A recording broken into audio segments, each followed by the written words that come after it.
อดยังเฉยพันให้300,000ที่ล่ะน้องพี่มัวก็ไปเอารถเข้าไฟนอนไฟแดงดูค่ะ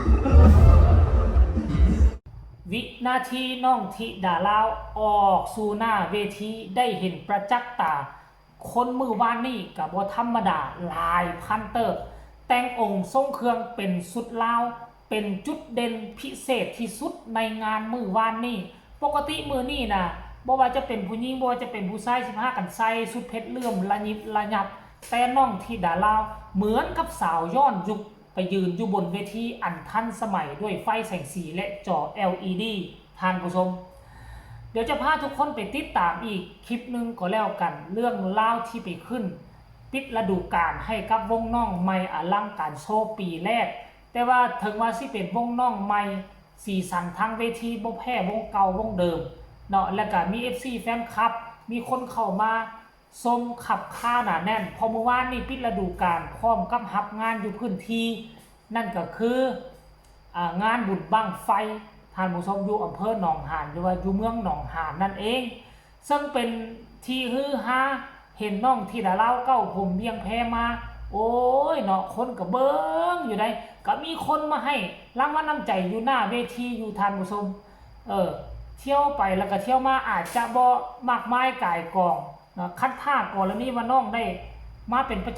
จำคนคงจะหู้จักมักคุ้นน้องหลายกว่านี้ก็หวังว่าฤดูกาลที่จะมาถึงนี่จะได้หอมไม้หอมมือกันกับอลังการโชว์มันหลายกว่านี้ท่านผู้ชมแล้วมื้อคืนนี่ก็ได้น้องก็ได้ห้องประมาณถ้าเขาจำบ่ผิดนะคันบ่3ก็น่าจะ 4-5 เพลงนี่แหละบ่มั่นใจอย่างน้อยๆก็3เพลงแต่ว่าคันหลายนี่ก็บ่เกิน5เพลงเพลงที่1เพลงที่2เพลงที่3โอ้ข่อยว่าคันบ่3ก็5เอาขอเว้าคำนี้ซะคันบ่ได้ฮู้คอมเมนต์มาเด้อหลังจากน้องแสดงไปได้คราวนึงแล้วทีมงานผู้จะมามอบมาลัย300,000ก็มาแล้วเด้แต่ว่าอันอยู่พวงมันมีได้200,000เด้อ100,000หั่นมันบ่มีถุงยางมันบ่มีอุปกรณ์ที่จะมาเฮ็ดต่อทานผู้ชมเว้ย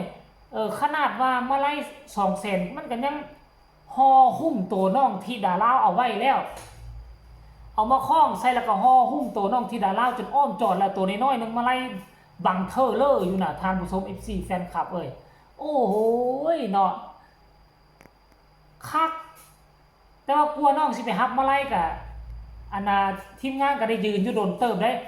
ทำอิฐนะบ่มีผู้ใดมาหน้าเวทีได้เห็นทีมงานหิ้วมาไล่สิเตรียมมาคล้องให้น้องธิดาลาว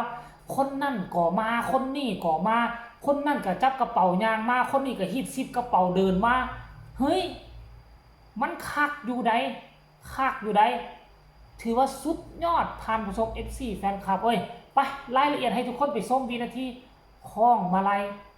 300,000มาไล่200,000ป่ะอยู่พวงมีแต่200,000เหตุการณ์สิเป็นอันใดไปชมพร้อมกันเลย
คนหน่อยอายุ12 ขวบจะว่าเอาเสียงมาจะใส่แผ่ที่น้องเสียงดีหายจังล่ะ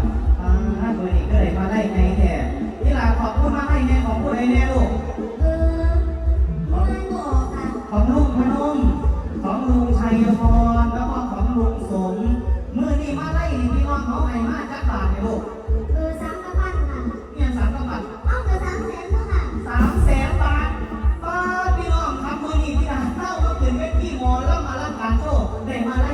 300,000 บาทอยู่ได้นี่ได้ยินข่าวมาประมาณ200,000เนี่ยพี่น้องอีก100,000หามาใส่มาไล่บ่ได้เอาเฮ็ดจังได๋อีกบ่จังสิได้มาไล่300,000ที่ล่ะน้องพี่มัวก็ไปเอารถเข้าไฟนอนไฟแดงดูค่ะ สู่ขั้นแล้วพอมีขั้นสีเหลือแล้วลูก เอาของแม่ได้พอของแม่ได้ โอ้โหเอายืดได้หรอของอีแม่กับนี่เนาะอะไร แม่ เนาะ แม่แต่ว่าแม่หูบ่เกี่ยวเด้ตัวไหนตัวมันเด้อตัวนั้นตัว กาจิวาน้องพี่นาเล่าเป็นคนแนะนำเกิดจิวาจริงๆพี่น้องครับสาวหน่อยอายุ12 ขวบสาวหน่อยสปป.ลาวพี่น้องครับเกิดบ้านเข้าที่ประเทศลาวเนี่ยพี่น้องครับแปลว่าออกฝันทางโค้งมาหาความฝันนะครับอย่างเป็นศิลปินอย่างมีชื่อเสียงโด่งดังเยี่ยมไทยอาจารย์ผู้ศิริไลในพี่น้องทั้งแพทย์และการสนับสนุนได้ด้วยพี่น้องครับหลายสิ่งขึ้นงานกรลำในช่องยูทูบในคอนเสิร์ตปิดฤดูกาลในค่ำคืนของคืนนี้พี่น้องครับมื้อนี้เป็นมื้อปิดฤดูกาลแล้วพี่น้องครับมื้อสุดท้ายคืนสุดท้ายของฤดูกาล เป็นจังใดทุกคนที่ดาราบ่มีตื่นเวทีเลยเนาะทุกคนเนาะหลังจากที่ห้องเพลงจบไปทั้งพิธีกรพงษ์ลำเพลินก็ได้โอ้ลมพูดคุยกับลูกสาวที่ดาราตอบกันแบบโอ้ยมันมวนคนเฮคนหัวกันเต็มหน้าเวทีคำเว้าหนึ่งที่ดาราตอบพงษ์ลำเพลินว่าพ่อก็อยากได้อันมาไล่300,000คือลูกนี่แหละพ่อต้องเฮ็ดแนวใดที่ดาราแนะนำพงษ์ลำเพลินเอารถไปเข้าไฟแน่นตีพอคันอยากได้ก็ได้คนหัวแตกวุ่นโอ้ยท่านผู้ชมเอ้ยลองให้เบิ่งแม่คันท่าให้น้องอยู่วงการประมาณจักปี2 ปี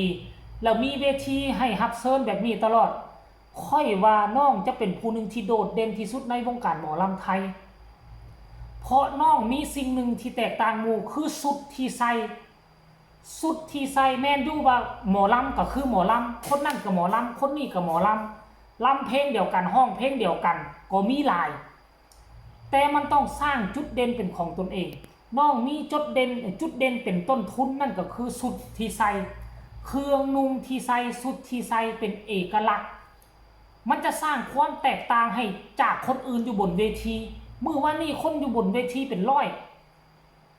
มีแต่น้องคนเดียวสุดที่แตกต่างหมู่กลายเป็นจุดเด่นทันทีท่านผู้ชมเอ่ยแล้วอันที่สองคือการเว้าการจาของน้องเวลาอยู่บนเวทีจะติดตลกไปนำแล้วมันเฮ็ดให้กลายเป็นสิ่งที่เอนเตอร์เทนให้คนเบิงคนชมสนใจให้คนเบิงคนชมมีหอยยิ้มและเสียงหัวเราะบุคคลแบบนี้นี่บ่มีหลายได้เห็นก็คืออายนี่ก็เป็นแบบนี้แล้วก็มีน้องธิดาลาวก็ถือว่าน่าจะโด่งจะดังตามหลังอายไปติดๆละมั้งท่านผู้ชม FC แฟนครับอันนี้คือเรื่องราวที่มันเกิดขึ้นการฮับเซิร์นปิดฤดูกาลครั้งแรกของอลังการโชว์ของน้องธิดาลาวก็เอามาฝากเอามาต้อนกันเพียงซ้ำนี้ฝากกดไลค์กดแชร์กดติดตามให้แน่ที่สำคัญจะกดข้ามโฆษณามีคำคิดคำเห็นแนวใดก็ส่งข่าวมาโอ้ร่วมกันได้สำหรับคลิปนี้ขอลาทานผู้ชมไปก่อนสบายดี